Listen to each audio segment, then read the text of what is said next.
இருக்கிறோம். நமக்கு திசை தெரியாத பட்சத்துல இந்த ஸ்டிக்கை வச்சு நம்ம டைரக்ஷனை ஐடென்டிஃபை பண்ணலாம். எப்படின்னா இந்த ஸ்டிக்கை வந்து ஒரு இடத்துல நல்லா ஊனி. இந்த வீடியோல ஃபாரஸ்ட் ஆபீசர் ஒருத்தர் ஃபாரஸ்ட்ல எப்படி டைரக்ஷனை கண்டுபிடிக்கிறதுன்னு ஒரு வீடியோ போட்டிருக்காரு. அதே மெத்தட நம்மளும் ட்ரை பண்ணி பார்க்கலாம் வாங்க. எங்க கிட்ட குச்சி எதுவும் இல்லாததுனால இந்த ஸ்டாண்டை தான் எடுத்துட்டு போய் வச்சோம். இந்த ஸ்டாண்டோட நிழல் வந்து எந்த இடத்துல விழுதோ அங்க ஒரு சின்ன கல் வச்சுட்டேன். ஒரு 10 நிமிஷம் கழிச்சு அதோட நிழல் வந்து கொஞ்சம் மூவ் ஆகி இருந்தது. அந்த இடத்துல நான் 2வது கல் வந்து வச்சேன். இப்போ முதல் கல் வச்ச இடத்துல என்னோட லெஃப்ட் காலை வச்சுக்கிறேன். 2வது கல் வச்ச இடத்துல என்னோட ரைட் காலை வச்சுக்கிறேன். இப்போ நான் எனக்கு நேரா இருக்க டைரக்ஷனை தான் வந்து நார்த் டைரக்ஷன் சொல்லிட்டு மார்க் பண்ணிக்கலாம். எனக்கு பின்னாடி இருக்க டைரக்ஷனை சவுத்னு மார்க் பண்ணிக்கலாம். எனக்கு ரைட் சைட்ல இருக்க டைரக்ஷனை ஈஸ்ட்னு மார்க் பண்ணிக்கலாம். என்னோட லெஃப்ட் சைட்ல இருக்க டைரக்ஷனை வந்து வெஸ்ட்னு மார்க் பண்ணிக்கலாம். சன் வந்து எப்பவுமே ஈஸ்ட் டைரக்ஷன்ல இருந்து வெஸ்ட் டைரக்ஷன் தான் மூவ் ஆகும். ஆனா ஒரு குச்சியை வச்சுட்டு நம்ம சன்னோட நிழலை பார்த்தோம் அப்படின்னா அது வந்து வெஸ்ட் டைரக்ஷன்ல இருந்து ஈஸ்ட் டைரக்ஷனுக்கு மூவ் ஆகும்.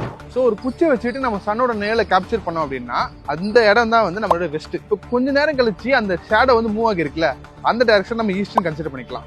இப்போ இது ரெண்டுத்துக்கு ஒரு லைன் வரைஞ்சோம் அப்படின்னா சன்னோட நிழல் வந்து வெஸ்ட்ல இருந்து ஈஸ்ட்டுக்கு மூவ் ஆனதை நம்ம ட்ரேஸ் பண்ணி பார்க்க முடியும். இப்போ இந்த லைனை நம்ம கண்டுபிடிச்சிட்டா போதும். இதை வச்சுட்டு நம்ம நார்த் சவுத் ஈஸியா கண்டுபிடிச்சிடலாம். ஃபாரஸ்ட் ஆஃபீஸர் இன்ஃபர்மேட்டிவான ஒரு வீடியோ போட்டிருந்தாரு.